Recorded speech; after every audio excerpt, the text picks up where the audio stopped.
माझं शिक्षण 8वी 3 वेळा नापास झालेलो आहे मी. पहिल्यांदा मी 15 दिवस तिथं फरची पुसणे, काउंटर पुसणे, सगळ्यांचं जेवण झाल्यावर झाडून पुसून घेणे. म्हणजे 8वी नापास झालेला मार्केटिंग हेड झाला. ही मला वाटते त्या लाईनमधली पहिलीच गोष्ट असेल. कुठलीही तुमची जी आवड करायची आहे ना, ती सेकंड पाहिजे. तुमचं पहिलं पाऊल जे आहे ना, ते आर्थिक सक्षम झालं पाहिजे. मग तुमच्या आवडी-निवडीकडे तुम्ही वळायला पाहिजे. आपल्याला अपमान सहन होत नाही आणि आपल्याला राग सहन होत नाही. आपला राग पहिला शांत केला पाहिजे. समोरचा आरे केलं की आपण त्याला कार्य करतो. नमस्कार, माझं नाव राहुल शिवाजी पापळ. आज मी तुमच्याशी संवाद साधतो आहे तो लाडाची कुल्फीचा प्रवास व तरुणांनी काय केलं पाहिजे व काय नाही केलं पाहिजे या संदर्भात मी तुमच्याशी चर्चा करणार आहे. आज लाडाच्या कुल्फीचा प्रवास हा साधारण 7 एप्रिल 2018 साली गरवारे कॉलेज या शाखेपासून सुरुवात झाला. पण तो प्रवास कसा सुरू झाला किंवा बरेच जणांना प्रश्न पडला की लाडाची कुल्फी 7 एप्रिल 2018ला सुरू झाली आणि आज जी 25-26 तारीख आहे, आजपर्यंत 400 शाखा आपण महाराष्ट्रात उभ्या केल्यात. बरं, नुसतं महाराष्ट्र नाही तर महाराष्ट्राच्या बाहेर, भारताबाहेर आपण Dubai, Abu Dhabi, Sharjah, Bangkok, Singapore अशा बऱ्याचशा ठिकाणी आपल्याला प्रचंड मागणी आहे. इव्हन जर्मनी, अमेरिकासुद्धा त्यातून सुटली नाही. मग बऱ्याचदा आपण काय केलं पाहिजे किंवा हा जो प्रवास आहे तो कसा केला ह्याचे बऱ्याच जणांची उत्सुकता आहे की हा प्रवास कसा काय उभा झाला. कारण बरेचसे मोठे मोठे ब्रँडसुद्धा असे आहेत की उभे केलेत आणि 1 वर्षात कॉलॅप्स झालेत. म्हणजे आज मी मोठी मोठी नावं घेत नाही, पण 25-25 लाख रुपये फ्रँचायझीची फी घेऊनसुद्धा आज बंद पडायच्या मार्गावरती आहे. पण कमीत कमी पैशामध्ये कसा बिझनेस करायचा किंवा काय नाही ते थोडक्यात तुम्हाला सांगतो की 7 एप्रिल 2018ला जेव्हा आमची शाखा सुरू झाली किंवा ब्रँड चालू झाला, तर त्याच्या आधी 5 वर्ष आम्ही त्याच्यावर काम केलं आहे. की 5 वर्ष काय केलं तर आपल्याला जेव्हा कुल्फी करायची तेव्हा कुल्फीवरचा प्रचंड आपल्याला अभ्यास पाहिजे. त्याच्यामुळे मी पंजाब असेल, दिल्ली असेल, हरियाणा असेल, इवन कलकत्ता असेल, ज्या ज्या ठिकाणी भारतात उत्तम क्वालिटीच्या कुल्फी मिळतात, 1 नंबर, म्हणजे मला 2 नंबर कामच आवडत नाही, 1 नंबर पाहिजे. कुठल्याही कामात आपण 1 नंबर पाहिजे. त्याच्यामुळे शक्यतो आपण कुठल्या क्वालिटीची कुल्फी केली पाहिजे, ती कशा पद्धतीने केली पाहिजे ह्याचा प्रचंड अभ्यास मी 5 वर्ष केलेला आहे. म्हणजे अभ्यास आणि परीक्षा, म्हणजे बिझनेस आणि परीक्षा 10वीची किंवा 12वीची बोर्डची परीक्षा असेल ती सेमच असते. जेव्हा तुम्हाला चांगले मार्क पाडायचे असेल तेव्हा तुम्हाला प्रचंड अभ्यास करावा लागतो. तसाच बिझनेसमध्ये प्रचंड अभ्यास करून केला तर तुम्ही बिझनेसमध्ये पास होणार आहे आणि परीक्षासुद्धा पास होणार आहे. तर हा अभ्यास करताना हे लक्षात आलं की आपण दूध कुठल्या फॅटचं वापरलं पाहिजे, SNF कुठला पाहिजे. बऱ्याचदा आपण बिझनेस चालू करतो पण त्या बिझनेसचा अभ्यास आपण मात्र कधीच करत नाही आणि मित्राला आपण विचारतो की आपण बिझनेस काय केला पाहिजे. शक्यतो तुम्ही तुमच्या मनाशी विचारलं पाहिजे की मी स्वतः बिझनेस काय केला पाहिजे, काय क्वालिटीचा केला पाहिजे आणि तुमच्या मनावर तुमचा विश्वास पाहिजे. साधारण ह्या 5 वर्ष जेव्हा अभ्यास केला तर हा मी का केला किंवा कुल्फी लाईनमध्ये का आलो, तर साधारण मी एका आईस्क्रीम कंपनीमध्ये मार्केटिंग हेड म्हणून शेवटचा जॉब केला आणि मी सोडला आहे. माझं शिक्षण 8वी 3 वेळा नापास झालेलो आहे मी. साधारण 2000 साली मी न्यू गुजर फार्मास्युटिकल सदाशिवपेठ, किशोर मेहता यांचं नाव आहे, सिमनेंबी चौकात अजूनही ते न्यू गुजर फार्मास्युटिकलचं आहे. तर त्यांच्याकडे मी साधारण 2000 साली कामाला होतो. वय त्यावेळेस 14 होतं माझं आणि 8वीत 3 वेळा नापास असल्यामुळं की आईने विचार केला की आता आपला मुलगा पुढं काय शिकणार नाही, ह्याला आपण कुठंतरी कामाला लावलं पाहिजे. मग आमची आई त्यावेळेस 1 रुपया मिळायचा, 16 हार ववले की, म्हणजे फुलं घरी यायची आमच्या आणि 16 हार ववले की तिला 1 रुपया मिळायचा. असे ती 15-15 झुपके म्हणतात त्याला, म्हणजे 16 हारांचा एक झुपका असतो. म्हणजे दगडूशेठपाशी जर तुम्ही बघितला असा हारांचा बंच असतो, तो पूर्ण वल्यानंतर आईला 1 रुपया मिळायचा. असे दिवस काढलेत. वडील फार 2012-11 साली गेले, आजाराने गेले आणि वडील थोडेसे ड्रिंक करायचे, त्यामुळे घरची परिस्थिती थोडीशी नाजूकच होती. म्हणजे आज 2012-13 सालीमध्ये मी 10 बाय 10च्या रूममध्येच राहिलेलो आहे. अजून ते जुनं घर आठवण म्हणून ठेवलं आहे मी. आणि ज्यावेळेस हा प्रसंग आईने बघितला त्यावेळेस आईने डॉक्टरांकडं, आमच्या दीपाली मेहता म्हणून, किशोर मेहतांच्या मिसेस, त्यांना रिक्वेस्ट केली की आमचा मुलगा नापास झाला आहे तर त्याला काहीतरी काम लावायचं, तो बिघडू नये. कारण पद्धत तशीच होती, कारण आमची बिबडी गावठाणं राहणारा वाढलेलो मी. शाळाजवळ असली की आपण बाईच असतो, कारण शाळा जवळ ना, त्यामुळं थोडीशी तशी पद्धत माझ्या अंगात होती त्यावेळेस. मग त्यावेळेस आईने विचार केला ह्याला कुठंतरी काम लावलं पाहिजे. दीपाली मेहतांना विचारलं की बाबा आपण ह्याला कामाला लावू. आणि मग दीपाली मेहतांनी सांगितलं आमच्याकडे काम नाही आहे, पण झाडून पुसायचं जर काय काम असेल, करणार असेल तर त्याला पाठवा. तर किशोर मेहतांकडे मी 2002 साली गेलो आणि पहिल्यांदा मी 15 दिवस तिथं फरची पुसणे, काउंटर पुसणे, सगळ्यांचं जेवण झाल्यावर झाडून पुसून घेणे, म्हणजे जे सेल्समन होते वरचे. तर हे काम मी 15 दिवस केलं आणि संधी कशी मिळत गेली. तर त्यावेळेस सेल्समन एक नव्हता आला, सिंहगड रोडचा पाटील म्हणून नावाचा सेल्समन होता आमचा. तर तो नव्हता आला आणि त्याच्या जागी कोणतरी ऑप्शन पाहिजे होता. आणि तो 6-7 दिवस गावाला गेला होता त्याच्या वाईफची डिलिव्हरी झाल्यामुळं. तर किशोर सरांनी मला एक संधी दिली की तू जातोस का तिकडं ऑर्डर घ्यायला. म्हटलं सर जातो मी, काय प्रॉब्लेम नाही मला. तर मी सायकल घेतली आणि सायकल घेऊन सिंहगड रोडला गेलो. साधारण कशी पद्धत असायची की त्या रोडला एक 15-20 मेडिकलची काउंटर असायची आणि न्यू गुजर फार्मास्युटिकल हे फार्मास्युटिकल होलसेल होतं. मग त्यांच्या ऑर्डर्स घ्यायच्या, अशी ती पद्धत असायची. पण साधारण कॉम्बीफ्लॉम असं जर लिहायचं असेल तर मी मराठीत लिहायचो कॉम्बीफ्लॉम, का तर मला इंग्लिश येत नव्हतं. तर तसे ऑर्डर म्हणजे समजा पाटील 10 दुकानांची ऑर्डर आणायचा. तर मला असं वाटायचं की मला सरांनी लिस्ट दिली ती, ही 10 दुकानं आहे, हा पत्ता इथं तुला द्यायचा आहे. पण ती 10 दुकानं सोडून मला सुद्धा बाकीचे मेडिकल दिसायचे. मग इथं आपण गेलं पाहिजे. मग पहिल्याच दिवशी मी 10 मेडिकलची सोडून 17 मेडिकलची ऑर्डर आणली. आणि जो सेल्समन 10,000ची ऑर्डर आणायचा तिथं मी 25,000ची ऑर्डर आणली पहिल्याच दिवशी. मग त्या दिवशीपासून माझं एक मार्केटिंगचं म्हणा किंवा तिथून माझा एक दिवस चालू आला. आणि तिथून जी सुरुवात झाली मग ती मार्केटिंग हेडपर्यंत पोचलो मी. म्हणजे तिथून मी फार्मास्युटिकल सोडलं. गेले 10 वर्ष मी फार्मास्युटिकल लाईनमध्ये होतो आणि 5 वर्ष साधारण मी आईस्क्रीम लाईनमध्ये गेलो. कारण फार्मास्युटिकल क्लास सोडायचं हे आलं की मी सायकलवरती उरुळी कांचनपर्यंत गेलेलं ऑर्डर घेण्यासाठी. पण ते सायकलिंग आणि ह्याच्यामुळं थोडंसं मला पायाला त्रास झाला. त्याच्यामुळे शक्यतो मी सरांना विचारलं की सर मला गाडी दिली पाहिजे. तर सर त्यावेळेस थोडंसं जरा नाही म्हटले. त्यामुळे मी जॉब सोडला तो आणि मी आईस्क्रीम लाईनला आलो. ज्या आईस्क्रीम कंपनीमध्ये आलो त्या आईस्क्रीम कंपनीमध्ये सेल्समन म्हणून मी 12,000वरती कामाला लागलो होतो. कारण 10 वर्षाचा एक्सपिरियन्स होता आणि माझी मार्केटला थोडंसं जनरल जेव्हा मेडिकल्सवाले असतील, जनरल स्टोर असेल यांची ओळख झाली होती. त्यामुळे त्यांनी मला 12,000 पगार दिला. आणि ज्यावेळेस 12,000 पगार दिला त्यावेळेस असं वाटलं होतं बस मला हा पगार खूप झाला, असं एक मनात मला वाटत होतं. पण तिथं पद्धत अशी होती, त्या जे मार्केटिंग हेड होते की जो सेल्समन दर आठवड्याला जी जास्त ऑर्डर आणून ना त्याला एक बक्षीस असायचं. पेन असायचा, कधी शर्ट असायचा, कधी काही असायचं, म्हणजे वस्तुरूपी ते बक्षीस द्यायचे. मी 42 आठवडे टॉपर होतो त्या कंपनीमध्ये. आणि ज्यावेळेस मी 42 आठवडे टॉपर झालो तिथं पण तोच ॲक्सिडेंट झाला किंवा ती संधी मला मिळत गेली की मार्केटिंग हेडनी काम सोडलं, त्याला दुसरीकडे चांगला पगार मिळाला, तो दुसरीकडे गेला. पण आमचे जे ओनर होते अटल, तर ते म्हटले नाही आता मार्केटिंग हेड जर भरायचा तो सेल्समनमधलाच पाहिजे. तर आम्ही साधारण 28 जण सेल्समन त्या मध्ये कामाला होतो. माझ्या आधी पण बरेच जण 5-5, 10 वर्ष त्या कंपनीमध्ये काम करत होते. पण 42 आठवडे मी टॉपर असल्यामुळं अटल सरने सांगितले की राहुलला मार्केटिंग हेड करा, त्याचं एज्युकेशन बघू नका. म्हणजे 8वी नापास झालेला मार्केटिंग हेड झाला ही मला वाटते त्या लाईनमधली पहिलीच गोष्ट असेल. आणि जेव्हा मी मार्केटिंग हेड झालो त्यावेळेस साधारण कंपनीचा टर्नओव्हर जो होता तो 9 कोटीच्या आसपास होता त्या कंपनीचा. पण मला माहीत होतं की साधारण आमचा जो टायमिंग होता ऑर्डर घ्यायचा तो साधारण आम्ही सकाळी 10 ते 2पर्यंत ऑर्डर घ्यायचो, मार्केटला जायचो, ऑफिसला त्या ऑर्डर द्यायचो, तिथून घरी द्यायचो. पण संध्याकाळचा वेळ कमी व्हायचा. साधारण आपण जनरल जर काम करायचं म्हटलं तर 8 ते 10 तासाचं आपण काम केलं पाहिजे. ड्युटी मी 10 तासाची करून घेतली जेव्हा मी मार्केटिंग हेड झालो. म्हणजे सकाळी 3 तास आणि संध्याकाळी 3 तास असे 6 तास मी मुलांना पळवायला लागलो. जो 9 कोटीचा टर्नओव्हर होता तो साधारण मी 13 कोटीवर नेला. आणि ज्यावेळेस 13 कोटी टर्नओव्हर झाला त्यावेळेस मला पगार 28,000 होता. म्हणजे त्यावेळेस 28,000 पण मला असं वाटलं, तेव्हा पण असं वाटलं की आता बस झालं, की आता 28,000 खूप झाले आपल्याला.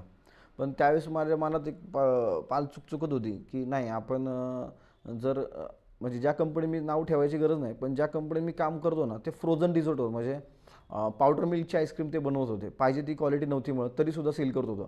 मग माझ्या मनात त्यावेळेस आलं की आपण उत्तम क्वालिटी, मार्केटिंगची स्किल आहे तर आपण आपली स्वतःची कंपनी उभी केली पाहिजे आणि उत्तम क्वालिटीची आईस्क्रीम काढून आपण सर्व्हिस केली पाहिजे, आपण कंपनी ओपन केली पाहिजे. मग त्यावेळेस माझ्या मनात आलेला प्रश्न हा वारंवार झोपेत असं वारंवार मला स्वप्न पडायला लागले की आपण ते केलं पाहिजे. कारण कुठलीही गोष्ट तुम्ही जेव्हा विचार करता ना ती गोष्ट तुमच्या स्वप्नात 100% येते.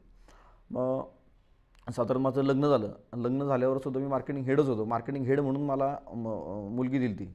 आणि जेव्हा माझं लग्न झालं त्या दुसऱ्या दिवशी मी राजीनामा दिला होता. राजीनामा दिलेला कोणालाच माहीत नव्हता. बायकोला नव्हता माहिती, आईला नव्हतं माहिती. आणि जेव्हा राजीनामा दिला मी डबा घेऊन जायचो घरी बाहेर आणि त्याच्यावर अभ्यास करत बसायचो. जवळ मी 6-7 महिने घरी सांगितलंच नाही, कारण माझं जे सेविंग होतं त्याच्या सेविंगवरतीच माझं घर चालत होतं. पण 6 महिन्यांनी मी सांगितलं की मी जॉब सोडला आहे आणि आपण असं असं करतो आहे. त्यावेळेस आईला, बायकोला, माझ्या बहिणीचं लग्न झालं आहे, तर त्यांना थोडं प्रेशर आलं की यांनी कसा असा मोठा निर्णय घेतला. कारण असं 28,000 पगार एक 5-6 वर्षाआधी हा खूप होता. म्हणजे एक सॉफ्टवेअर इंजिनियर एवढा पगार होता. पण ह्याने असं का केलं, असं थोडंसं घरचं दडपण होतं. पण आईचा एक सपोर्ट होता, तू जे करशील ते चांगलं करशील, काय काळजी करू नको. मग त्यामुळं मी ती कंपनी ओपन केली. 7 एप्रिल 2018ला जेव्हा मी पहिली शाखा उभी केली, तर त्यावेळेस फूड ट्रक होता. तो फूड ट्रकची पण काय, तो सिद्धार्थ असेल, आमचा विवेक मोरे असेल, उमेश गोडसे असेल, तर त्यांच्याकडे जास्त पैसे त्या फूड ट्रकला किंवा लावायला नव्हते किंवा पहिल्या शाखेला पैसे लावायला नव्हते. तर सिद्धार्थच्या मामाचा एक जुना टॅम्पो होता, म्हणजे एकदम सडलेला होता तो, फक्त चालू होता थोडासा, तो ढकलायला लागायचा. मग तोच आम्ही पेंटिंग करून आम्ही चांगला त्याला पत्राचं वेल्डिंग करून त्यात 1 महिना घालवला आम्ही. आणि शेवट 7 एप्रिल उजडली आणि आम्ही तो फूड ट्रक गरवारी कॉलेजपाशी लावला. लावताना त्यांच्याही मनात धाकधूक होती, कारण त्यावेळेस 1 लाख रुपये लावणे आणि ते एखाद्या घरी बसल्या मुलाच्यावरती, ते त्यावेळेस मोठं संकट त्यांनाही जाणवत होतं थोडंसं. आता 1 लाख रुपये आपले कसे होतील किंवा काय नाही. पण ज्यावेळेस 7 एप्रिलला आम्ही जो पहिला संध्याकाळी 5 वाजता ओपनिंग केलं, तर त्या फूड ट्रकवरती मी, माझी बायको, माझी लहान मुलगी, आम्ही तिघंही ते आम्ही स्वतः त्या गाडीवर बसलो. आणि एका महिन्याचा जेव्हा मी टर्नओव्हर बघितला त्याचा किंवा जी क्वालिटी बघितली, म्हणजे मला काय सवय होती की कुल्फी खायला एखादा आला की त्याला विचारायचं, सर आमची कुल्फी कशी वाटली, पेरू कशी वाटली, आमची चिक्कू कशी वाटली, आमची सीताफळ कशी वाटली. तो रिस्पॉन्स एवढा प्रचंड आला त्या शाखेला की पहिल्या दिवशीचा, पहिल्या महिन्याचा जो इन्कम आहे आमच्या गरवारे शाखेचा, तो 49,200 रुपये आला. आणि लावले होते फक्त 1 लाख रुपये. मग तिथून जी आमची जर्नी चालू आली ती आजपर्यंत थांबली नाही आणि भविष्यातही थांबणार नाही. त्यामुळं हा कुल्फीचा छोटासा प्रवास मी तुम्हाला सांगितला की आम्ही काय केलं किंवा काय नाही. तर ह्यापुढं मला असं वाटतं आहे की हा प्रवास घेऊन काय केलं पाहिजे किंवा मुलांनी आत्ता काय केलं पाहिजे किंवा काय नाही केलं पाहिजे ह्याच्यात आपण पडलं पाहिजे. तर मला सगळ्यात आधी वाटतं की आपण पुण्याची मुलं बघितली किंवा मुंबई बघितली, तर जनरल पुण्यातली बघतो किंवा बाहेरच्या गावातून बरेचसे पुण्यात स्थानिक झालेत, तर त्यांचं एक वेळ मात्र माझ्या डोक्यात येतं, ते ढोल पथक. की ढोल पथकाला आपण 2 महिने वाया घालवतो मित्रांनो. त्याच्यामुळं आपण सामाजिक हे असेल किंवा राजकीय असेल, कुठलीही तुमची जी आवड करायची आहे ना, ती सेकंड पाहिजे. तुमचं पहिलं पाऊल जे आहे ना, ते आर्थिक सक्षम झालं पाहिजे. मग तुमच्या आवडीनिवडीकडे तुम्ही वळायला पाहिजे. पहिल्यांदा आपण आवडीनिवडीकडे वळतो आणि नंतर मग बिझनेसकडे वळतो. आणि बऱ्याचदा एका लग्नाच्या पिरियडला आपण जेव्हा येतो ना, त्यावेळेस आपण मागं बघतो की खूप वर्ष वाया गेलेत आपले, खूप दिवस वाया गेलेत, आपण खूप वाया जेव्हा आपण मुलगी बघायला सुरुवात करतो, त्याचा अनुभव मलासुद्धा आलेला आहे. त्यामुळं माझं म्हणणं आहे की तुम्ही पहिले आर्थिक सक्षम झाले पाहिजे. तुम्हाला समाजसेवा, राजकीय कार्यकर्ते व्हायचे, बिनधास्त व्हा, तुम्ही राजकारणात चांगले गेले पाहिजे. पण ते करायच्या आधी तुम्ही पहिले आर्थिक सक्षमच नाही, तर तुम्ही कशाला केलं पाहिजे, कशाला गेलं पाहिजे, बिलकुल गेलं नाही पाहिजे. माझंच तर प्रामाणिक म्हणणं आहे. म्हणजे बाबासाहेब आंबेडकर जयंती असेल, सोलापूरला तर विचित्र परिस्थिती असते, शिवजयंती असेल किंवा काय असेल, ह्या शिवजयंत्या वर्गणी मागतात आपल्या पोरांचे 2-3 महिने वाया जातात. तर आपल्या पोरांनी सरळ मंडळं बंद केली पाहिजे सगळ्यात पहिल्यांदा. हे कडू वाटेल, पण हे तेवढंच सत्य आहे की मी स्वतः मंडळाचा अध्यक्ष झालेलो आहे बिबेडी गावठाणाचा. मी अनुभवासाठी अध्यक्ष झालो आहे. 25 वर्ष आमच्या महाराष्ट्रातलं एकमेव ते असेल की एक गाव एक गणपती, जवळ 1500 कार्यकर्ते त्या मंडळात आहे. पण हे कधी केलं पाहिजे, जेव्हा तुम्ही आर्थिक सक्षम आहेत. ज्यावेळेस मी तिथे परिस्थिती बघितली की आपल्या मुलांचे 1-1, 1.5 महिना फक्त वर्गणी मागतात, वाया जातो. तो 1-1, 1.5 महिना खूप महत्त्वाचा आहे.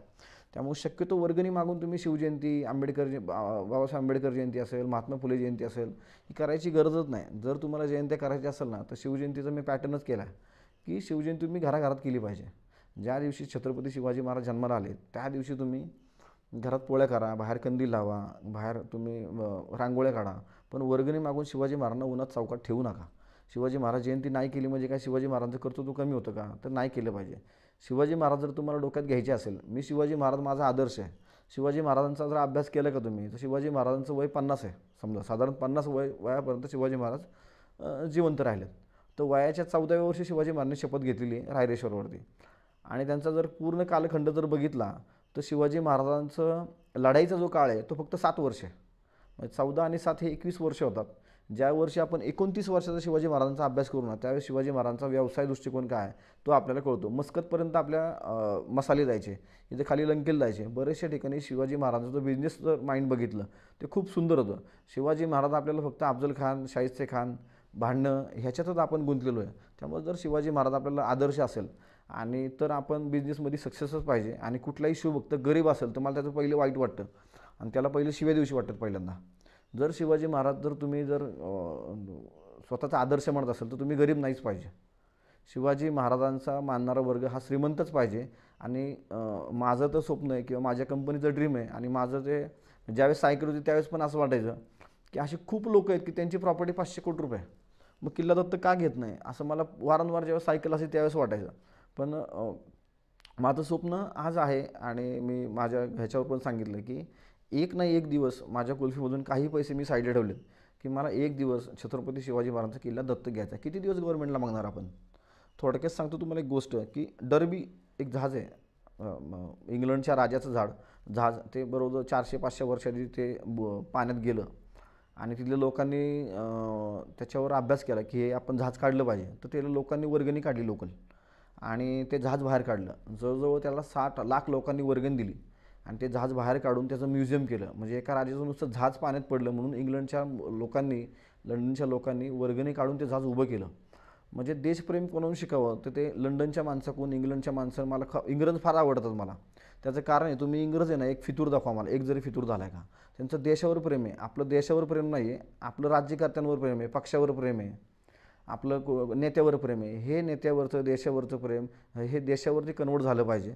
त्यावेळेस तरुणांचं थोडंसं प्रोग्रेस होईल किंवा पुढं आपल्याला भविष्य खूप मोठं आहे. एक तर तुम्हाला मगाशी सांगितलं की वर्गणीमुक्त आपण जयंत्या करा. तुम्हाला जर आवड असेल तुम्ही तुमचे पैसे काढून जयंत्या साजरा केल्या पाहिजे. पहिली गोष्ट, पार्टनर आपण घेतला नाही पाहिजे कुठल्या बिझनेसमध्ये. अजून तरी आपल्या मराठी माणसांची मेंटॅलिटी एवढी नाही की पार्टनरशिप करून धंदा करावा. सक्सेस आहेत 100%, पण त्याचे पर्सेंटेज फार कमी आहेत. जर तुम्ही जैन लोक बघितला, मारवाडी समाज बघितला, त्यांच्याकडून घेण्यासारखं खूप आहे. आपण त्यांना शिवे देतो. कधी बघा आपण वर्गणी घ्यायला गेलो की तो किती मोठा शेट असतो तरी आपला एकदम 10-15 पुरं जातात. वर्गणी दे, चल 500 नाही 1000 दे, आपण दमदाटी देतो. तो तुम्हाला बोलतो का? तर नाही बोलत. तो प्रामाणिक म्हणून देतो. पण त्याची प्रॉपर्टी एवढी असते ना, तर तुमच्या घरासकट सगळं विकत घेईल, पण तो शांत बसतो. त्यामुळे सगळ्यात पहिले त्यांच्याकडून काय शिकलं पाहिजे तर आपण अपमान सहन केला पाहिजे. आपल्याला अपमान सहन होत नाही आणि आपल्याला राग सहन होत नाही. आपला राग पहिला शांत केला पाहिजे. समोरचा आरे केलं की आपण त्याला कार्य करतो. आणि फार म्हणजे जेव्हा मी काही माझे वकील मित्र आहेत तेव्हा बघितलं ना की ज्यांनी मर्डर केलेत, हाफ मर्डर केले, तर त्यावेळेस त्यांनी त्यावेळेस जर डोकं शांत ठेवलं असतं तर आज आम्ही इथं नसतो. त्यामुळे शक्यतो मराठी मुलांनी डोकं शांत ठेवून आपण व्यवसाय केला पाहिजे आणि अपमान सहन केला पाहिजे. तुमचा अपमान 100% झाला पाहिजे. माझेही प्रचंड वेळा अपमान झालेले आहेत की ज्यावेळेस तुमचे पैसे नसतात, तुमच्याकडे काही नसतं, त्यावेळेस तुमचा अपमान झाला पाहिजे आणि अपमानातूनच माणूस घडतो. व्यवसाय करताना पहिली गोष्ट, घाईत निर्णय कुठलाच घ्यायचा नाही. की बऱ्याचदा आता असं झालं की चहाचे फ्रँचायसी झाले तर सगळे चहाचेच फ्रँचायसी झाले, मिसळचे फ्रँचायसी झाले तर मिसळचेच मागं लागले. तर तसं करू नका. जे तुम्हाला जे आवडते, ज्या तुमच्या अंगात क्वालिटी आहे, ते व्यवसायात जर रूपांतर जर तुम्ही केलं तर त्यात मला असं वाटतं चान्सेस कमी असतात लॉस व्हायचे. कारण तुमची आवड तुम्ही बिझनेसमध्ये डेव्हलप केली पाहिजे. व्याजाने पैसे घेऊन कधीच बिझनेस करताय. दुसरी गोष्ट, बरेच जणांना ग्रामीण भागात जर बघितलं तर हा प्रमाण पुण्याच्या भागात पण हा खूप आहे, पेटेत एरियामध्ये, की 5%, 10% पैसे घेतात आणि बिझनेस करतात. ते कधीच सक्सेस होणार नाही. एक वेळ अशी येते की त्याचं व्याज द्यायला, त्याचे पैसे द्यायला परत व्याजाने पैसे घ्यायला लागतात. अशा रनमध्ये बरेचसे युवक अडकलेले मला दिसले जेव्हा मला येऊन भेटतात की दादा आमच्याकडं ₹1,00,000 व्याजाने घेतलेत, पण आम्ही त्याला ₹1,50,000 फेडले तरी तो अजून 50,000 मागतो आहे. अशा बऱ्याचशा परिस्थिती. त्यामुळे शक्यतो व्याजाने पैसे घेऊ नका. तुम्ही राग गिळायला शिका.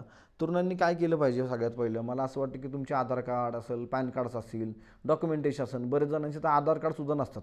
सांगायला लागतं बाबा आधार कार्ड काढ, पॅन कार्ड काढ, बँकेत अकाउंट काढ, नॅशनलाइज बँकेत अकाउंट काढ, IT रिटर्न भर, GST भर. बऱ्याचदा आपण इन्कम टॅक्स आणि GSTला दुय्यम स्थान देतो, पण त्याला प्रथम स्थान दिलं पाहिजे.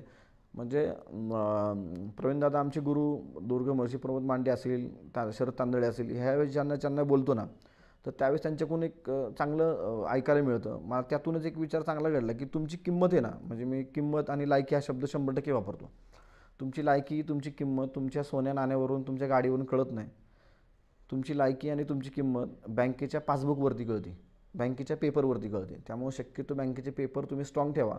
तुम्हाला साधी सायकलवरती लोन जरी करायचं असेल किंवा साधं 2 व्हीलरवरती लोन करायचं असेल ना, तर बँक पहिले विचारते तुमचा IT रिटर्न 3 वर्षाचा आहे का.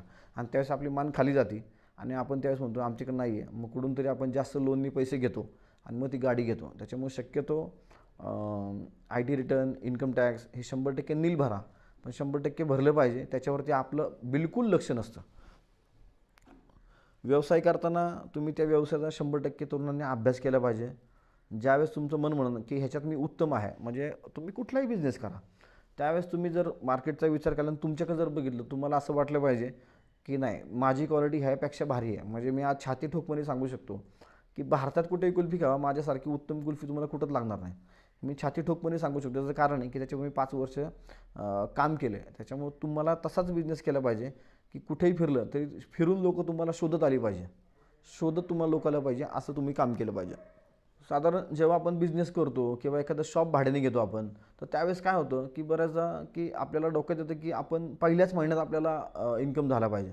मित्रांनो, पहिल्या महिन्यातून इन्कम कधीच होत नाही. तुम्हाला उदाहरण सांगतो की एक मारवाड्याचं दुकान आहे समजा. आपण रात्री सकाळी पहाटे उठतो आणि आपल्याला दुधाची पिशवी पाहिजे असेल, भले पावशेराची दुधासाठी, तर आपल्या डोळ्यासमोर मारवाड्याचं दुकान दिसतं की तो उघडला असं आपल्या मराठी माणसात दिसत नाही. त्याचं कारण आहे की ते दुकानं 5-6ला सकाळी उठतात आणि रात्री 12पर्यंत दुकान बंद चालू ठेवतात, कस्टमर असू नसू. आपला मुलगा नवीन बिझनेस टाकला ना की 1-2 महिन्यात एवढा लूज होतो, बिझनेस नाही झाला की तो निगेटिव्ह होत जातो. ते निगेटिव्ह व्हायचं नसतं. साधारण 1 वर्ष तुम्ही त्या दुकानात तुमचा जो टाईम ठरवलेला आहे, दुकानाच्या बाहेर बोर्ड असेल की माझं दुकान 7 ते 12पर्यंत उघडं आहे, तर तुम्ही 7 ते 12च पाहिजे. तुमचे कामधंदे, तुमचं मित्रमंडळी, तुमचं वाढदिवस असेल, मृत्यू 10वे 12वे 13वे हे सगळं सोडलं पाहिजे ज्यावेळेस तुम्ही बिझनेसमध्ये येणार. आजही मी माझ्या घरी कुठल्याही कार्यक्रमाला कुठेही जात नाही. माझा बिझनेस आहे की बिझनेस, जोपर्यंत माझी एक टार्गेट ठेवलं आहे, म्हणजे कुठल्याही बिझनेसमध्ये टार्गेट असतं, त्या टार्गेट जोपर्यंत अचीव्ह करणं, तुम्ही इकडं तिकडं अजिबात लक्ष घालायचं नाही. कुठेही मित्राच्या वाढदिवसाला जाऊ नका, त्याला फोनवर शुभेच्छा द्या, काही फरक पडत नाही. बरेच जणांचे मी लग्नाला गेलो नाही, बरेच जण रागावलेत. पण तुम्हाला एखादी उंची जर गाठायची असेल तर काहीतरी तुम्हाला त्याग करावा लागतो. तो त्याग मी केलेला आहे. माझा फालतू वेळ मी कुठंच घालवत नाही. त्यामुळे शक्यतो वेळेवरती गेलेली वेळ परत येत नाही, हे मात्र लक्षात ठेवा तुम्ही. त्यामुळे वेळ वायात घालू नका. आणि प्रवीणदादांचं मला एक वाक्य छान आवडतं की तुमच्या खिशात गांधी आणि डोक्यात छत्रपती शिवाजी महाराज असेल तर तुम्हाला जगात किंमत आहे. आता किंमत नाही. बरेचदा आपली पोरं स्टेटस ठेवतात, पैसे काय नाही, मैत्री फित्री असते, असं काहीच नाही. तुम्ही 1-2 वेळेस मित्राला फक्त पैसे मागा, 3रा वेळा नाही म्हणत. 2 वेळा देईल पण 3रा वेळा नाही म्हणून. ह्या जगात सर्वात पहिली माणुसकी आता तर नष्टच होत आली आहे. त्यामुळे ह्या जगात सगळ्यांना जी किंमत आली आहे ती पैशाला आलेली आहे. जर तुम्हाला पैसे असेल तरच तुम्हाला आता मार्केटला किंमत आहे, अशी परिस्थिती आली आहे. आणि माझं तर स्पष्ट म्हणणं आहे की तुम्ही पैशावर प्रेम करा, लोक 100% तुमच्यावर प्रेम करतील. बघा, तुम्ही ट्राय करा. असं तुमच्यावर प्रेम करतील, पण ज्यावेळेस तुम्ही अडचणीत असाल तेव्हा कोणी येणार नाही. अडचणीत हा पैसाच कामाला येतो. पैसे म्हणजे बरेच काही नाही आहे, पण पैसे काय हे बरेच काही आहे, हे पण तेवढंच सत्य आहे. आणि मुलांनी काय आहे, सातत्य, चिकाटी, प्रामाणिकपणा. ज्यावेळेस मी कुल्फी तयार केली त्यावेळेस माझ्या आईने सांगितलं होतं की कुल्फीचा बिझनेस करतोय तू, तर ती कुल्फी तुझ्या लोकांच्या पोटात जाणार आहे, तर त्या कुल्फी एवढी शुद्ध कर की तुला त्यात भेसळ, जे काय आता भेसळ आहे सगळं, त्याच्यामुळे शक्यतो मी त्यात काही करू नको. म्हणजे एवढं प्रामाणिकपणे, आमचं वारकरी संप्रदायाचं आमचं घर आहे. माझी आई वारीला जाते, माझे चुलते वारीला जातात, एवढ्या वाऱ्या केल्यात. पण त्यांनी सांगितलं की बाबा तू प्रामाणिकपणे बिझनेस केले पाहिजे, कोणाला टोप्याने टाकले पाहिजे. म्हणजे उदाहरण सांगू तुम्हाला, तुम्ही कितीही काय करा, एखादा फसवायचा प्रयत्न करा किंवा काय करा, हे एक दिवस तुमच्याकडे येतच. त्यामुळे शक्यतो तुम्ही प्रामाणिकपणे क्रिस्टल क्लीन बिझनेस करा. त्याच्यामुळे तुम्हाला कुठलीही अडचण येणार नाही. आणि प्रामाणिकपणे बिझनेस केला त्याचं फळ 100% मिळतं. लाज अजिबात बाळगू नका की मी एखाद्या चहाचं दुकान कसं टाकू, कुल्फीच्या गाड्यावर कसं बसू. आजही मी माझ्या कुल्फीच्या गाड्यावर मला जेव्हा कंटाळा येईल, मला जेव्हा वेळ असेल, त्यावेळेस मी माझी गाडी साईडला लावतो आणि त्या गाडीवर जाऊन बसतो आणि मी स्वतः कस्टमर देतो कुठल्याही शाखेवर जाऊन आजही. त्यामुळे कुठल्याही त्या डायलॉग पिक्चरचं चांगलं आवडतं की कोई भी धंदा छोटा नाही होता और धंदे से बडा कोई नाही होता. तसंच आहे. त्यामुळे कुठलाही धंदा छोटा नाही आहे. आमच्या मांडे सरांनी एक छान सुविचार त्यांचा आवडतो की आपल्याला डोक्यावर बर्फ पाहिजे, आपण तोंडात साखर पाहिजे आणि पायाला भिंगरी पाहिजे, तुम्ही काही करू शकता. पण आपल्या मुलांच्या तोंडात साखरच येत नाही. आपल्या मुलांच्या तोंडात कायम राग असतो आणि तो काय असेल ते रक्तातच असतो आपल्या. त्याच्यामुळे शक्यतो आपल्या लोकांनी वारंवार सांगतो की रागातून काहीच होत नाही, शांततेच्या काळात स्वराज्य वाढतं. शिवाजी महाराजांचं मला उदाहरण सांगितलं की 7 वर्ष लढाई, 29 वर्षात शिवाजी महाराजांनी काय केलं ह्याचा अभ्यास केला तर तुम्हाला 100% बिझनेसमध्ये तुम्हाला कळत. कुठलाही आपल्याला गुरु करायची गरज नाही. शिवाजी महाराजांमध्ये सगळ्या क्वालिटीज आहेत. माझ्या शाखेवरती जर बघितलं, प्रत्येक शाखेवरती छत्रपती शिवाजी महाराजांची मूर्ती आहे. शेवट आदर्श आहेत आपले ते. बरेच जणांनी सांगितलं शिवाजी महाराज तिथं बिझनेस आणि शिवाजी महाराजांचा काय संबंध. मी त्यांना समजून सांगितले काय संबंध आहे. बऱ्याच जणांना कळत नाही म्हणून सांगितलं की शिवाजी महाराज आपले आदर्श असले पाहिजे, पण त्यांच्याकडून काय काय घ्यायचं हे आपण ठरवलं पाहिजे. आणि एवढं बोलून मी माझे 2 शब्द थांबवतो. धन्यवाद.